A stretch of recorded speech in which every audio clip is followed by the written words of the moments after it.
अलिफ लैला लंगड़े आदमी की कहानी। नाई की तरफ पीठ करके लंगड़े ने अपनी कहानी शुरू की। मेरे पिता बगदाद के जाने माने लोगों में से एक थे। उन्होंने मुझे पढ़ा लिखा कर इतना काबिल बना दिया था कि मैं व्यापार भी अच्छे से करता था। एक दिन पिता ने बीमारी की वजह से सारी धन दौलत मेरे नाम कर दी और चल बसे। एक बार की बात है, मैं कहीं जा रहा था और तभी सामने से कुछ स्त्रियां मुझे आती दिखाई दी। मुझे स्त्रियों से शर्म आती थी, इसीलिए मैं पास की गली में जाकर एक घर के किनारे में छुप गया। मैंने जैसा ही उस मकान की खिड़की से अंदर झांका तो मुझे एक सुंदर लड़की दिखाई दी जो पौधों को पानी दे रही थी। वो इतनी सुंदर थी कि मैं उसे देखते ही रह गया। वो लड़की मुझे देखकर मुस्कुराई और थोड़ी देर बाद खिड़की बंद करके वहाँ से चली गई। उसके जाने के बाद मैं इतना दुखी हुआ कि मैं बेहोश हो गया। जब मुझे होश आया तो मैंने उस मकान में एक काजी को जाते देखा। मुझे लगा कि वो उस लड़की का पिता होगा। इसी सोच के साथ मैं घर लौट गया।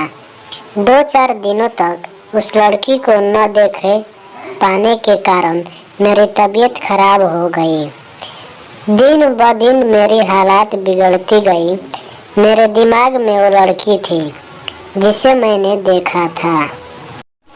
मेरी हालत देखकर मेरे दोस्तों और रिश्तेदारों ने कई हकीम बुलवाए, लेकिन किसी की भी दवा का असर न हुआ और मेरी तबीयत और बिगड़ती चली गई। फिर एक दिन एक बूढ़ी महिला मुझे देखने के लिए आई। उसने भी कुछ देर तक मुझे अच्छे से देखा, लेकिन उसे भी कुछ समझ नहीं आया। फिर उस बूढ़ी महिला ने मेरे कमरे में मौजूद सभी लोगों को बाहर जाने के लिए कहा। उसके बाद उसने मुझे पूछा कि तुम्हारे मन में क्या चल रहा है। मैंने ध्यान से तुम्हें देखा है। तुम्हें किसी तरह का रोग नहीं है। शायद तुम्हें किसी से प्रेम हो गया है और तुम अपनी बात किसी को बता नहीं पा रहे हो। तुम अब जल्दी से अपने मन में चली रही बात बता दो। ऐसा करने से सारी बीमारी ठीक हो जाएगी। मैं शर्म के मारे कुछ बोल नहीं पा रहा था, लेकिन उस बूढ़ी महिला की जिद के आगे मेरी एक न चली।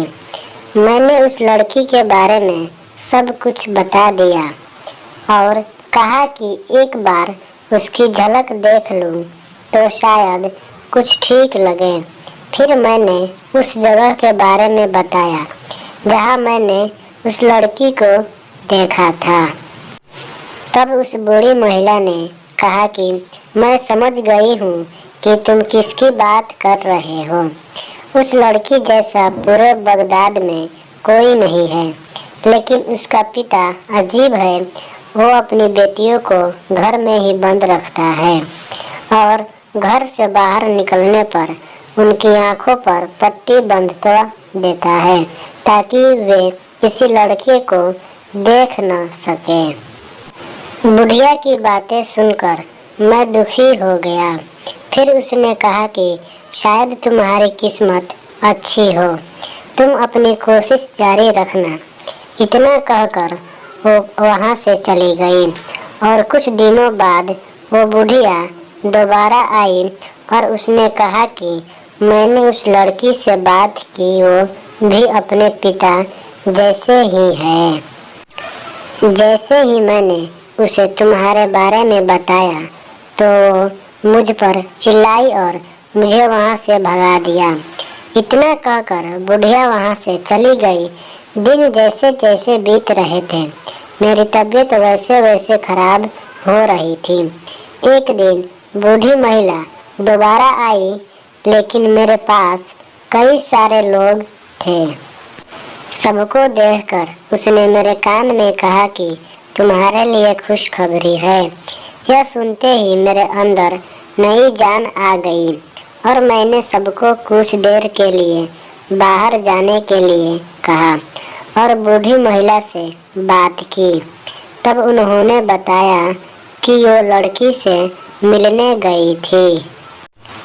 मैंने रोते हुए कहा कि वह लड़का बहुत बीमार है, लेकिन तुम इतनी कठोर हो कि उससे मिलने को तैयार नहीं हो, ऐसे तो मर जाएगा।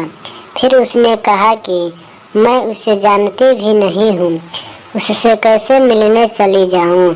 तब मैंने बताया कि तुम्हारे घर के किनारे खड़ा था और खिड़की से तुम्हें देखता था। तब उसने कहा कि ठीक है, मैं उससे मिल लूँगी, लेकिन इससे ज़्यादा मुझसे और कोई उम्मीद मत करना। उसने शुक्रवार को तुम्हें मिलने के लिए बुलाया है। यह सुनते ही मैं बहुत खुश हुआ। मैंने उस बुढ़िया का धन्यवाद किया और उसे इनाम के रूप में कुछ मुद्राएं दी। फिर मैं अच्छे से नहा धोआ कर तैयार हुआ और अपने करीबी लोगों से मिलने गया। लड़की के पास जाने से पहले मैंने बाल बनवाने के लिए घर में ही नाई को बुलवा लिया। उसने मुझे कहा कि आज का दिन बाल कटवाने के लिए अच्छा है, लेकिन आपके ग्रह कह रहे हैं कि आज आपको बहुत बड़ा दुख मिलने वाला है, लेकिन आप अगर मुझे अपने साथ रखोगे तो सब ठीक होगा। ऐसा ही वो न जाने कितनी फालतू बातें करने लगा। तब मैंने उसे कहा कि तुम बहुत बोलते हो, चुपचाप से अपना काम करो। उसके बाद नाई ने कहा कि मेरे 6 भाई हैं, एक बकबक, दूसरा बकबार, तीसरा बुबक, चौथा अलकुज, पांचवा अलन सचर, छठा शाह कुबर और सबसे छोटा भाई हूँ जो सबसे कम बोलता हूँ। उसकी बातें सुनकर मैं परेशान हो गया और उसे पैसे देकर घर से जाने के लिए कहा। यह बात सुनकर वो गुस्सा हो गया। उसने बताया कि मेरे पिता ने उसके काम से खुश होकर इतने पैसे दिए थे कि उसकी पूरी जिंदगी भर की जरूरत पूरी हो गई थी। वो उसकी काबिलियत को समझते थे, लेकिन मैं नहीं समझता हूँ। ऐसे ही वो न जाने कितने बातें कहने लगा। इससे परेशान होकर मैं चुपचाप बैठ गया। मुझे चुप देखकर उसने मेरे बाल काटने शुरू कर दिए। सिर के एक हिस्से के बाल की छटनी करने के बाद उसने कहा कि आपको कहाँ जाना है। मैंने सोचा अगर इसे जवाब न दिया तो मेरे बाल नहीं काटेगा। मैंने यूं ही कह दिया कि दोस्त के घर दावत पर जाना है। मेरी इस बात को सुनते ही उसने कहा कि फिर तो मैं भी आपके साथ चलूँगा। मैंने उसे मना कर दिया। तब उसने मेरे पिता का जिक्र करते हुए कहा कि आपके पिता तो मुझे इतनी दावतें देते थे और आप है कि एक दावत में नहीं ले जा सकते।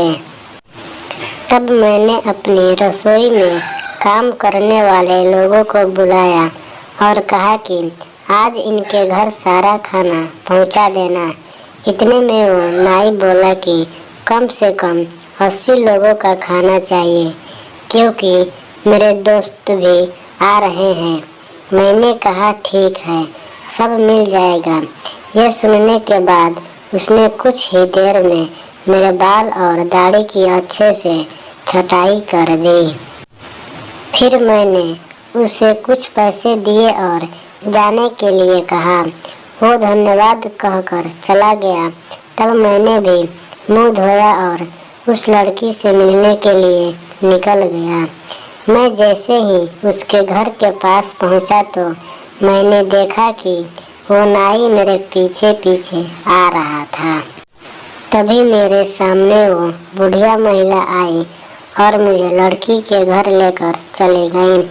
मैंने काफ़ी देर तक उस लड़की से बात की। कुछ देर बाद दो आदमियों की आवाज़ आने लगी। जैसे ही हमने खिड़की से देखा तो लड़की के पिता आ रहे थे। लड़की डर गई और उसने जल्दी से मुझे एक संदूक में छुपा दिया। तभी उसके पिता घर के अंदर आए और नाई बाहर खड़ा से यह सब देख रहा था। काजी ने घर के अंदर आते ही अपने घर के एक सेवक को खूब डांटा और वो डर के मारे जोर जोर से रोने लगा। बाहर खड़े नाई को लगा कि लड़की के पिता ने मुझे पकड़ लिया है।